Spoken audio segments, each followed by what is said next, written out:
பொது இடங்களில் தூய்மையான சுத்திகரிக்கப்பட்ட குடிநீரை விலையில்லாமல் வழங்கும் நோக்கில் தமிழ்நாடு அரசால் தொடங்கப்பட்டுள்ள குடிநீர் ஏடிஎம் திட்டத்திற்கு மக்கள் பெரும் வரவேற்பு தெரிவித்துள்ளனர்.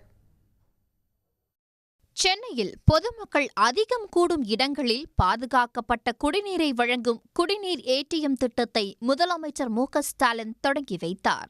முதற்கட்டமாக 50 இடங்களில் இந்த குடிநீர் ஏடிஎம்கள் நிறுவப்பட்டுள்ளன. மெரினா கடற்கரை நீச்சல் குளம் அருகே குடிநீர் ஏடிஎம்மை துவக்கி வைத்த முதலமைச்சர் அதில் குடிநீர் அருந்தி தாகத்தை தீர்த்து கொண்டார்.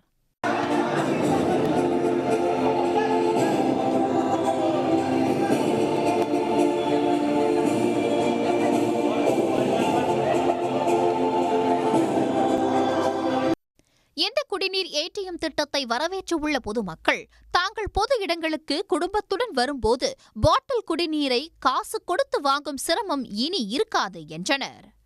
ஒரு பாட்டிலுங்க 10 ரூபா கொடுத்து வாங்குறோம். இங்கே வந்தால் நல்லா குடிச்சிட்டோம், நாங்களும் தண்ணி பிடிச்சின்னு போகலாம். தண்ணியெல்லாம் நல்லா இனிமையாக இருக்குது, நல்லா இருக்குது தண்ணி. இந்த தண்ணி குடிக்கிறது நமக்கு வசதியாக இருக்குது. வெயிலில் அங்கே இங்கே நம்ம தேடிட்டு இருக்கும்போது வெயிலாக இருந்தது. இப்போ வந்தேன், தண்ணி குடித்தேன், ரொம்ப நல்லாயிருக்கு.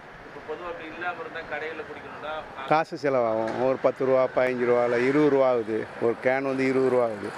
இங்கே இந்த மாதிரி வசதி இல்லாதவங்க இந்த மாதிரி சாப்பிட்டுக்கலாம். இங்கே வந்து பேருந்து நிலையம், கடை வீதி, மருத்துவமனை வளாகம் போன்ற இடங்களில் குடிநீர் ஏடிஎம் அமைக்கப்பட்டு உள்ளதால் தூய்மை பணியாளர்கள், போக்குவரத்து காவலர்கள், ஆட்டோ ஓட்டுநர்கள் என பல்வேறு தரப்பினருக்கும் இந்த திட்டம் பயனுள்ளதாக மாறியுள்ளது.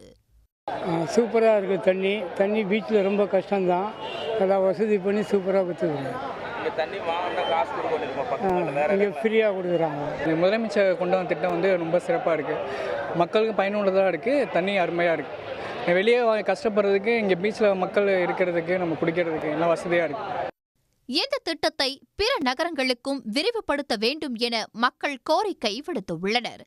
சன் செய்திகளுக்காக ஒளிப்பதிவாளர் டி. கார்த்தியுடன் அன்பு செல்வன். உடனுக்குடன் செய்திகளை தெரிந்து கொள்ள சன் நியூஸ் பெல் ஐகானை கிளிக் பண்ணுங்க.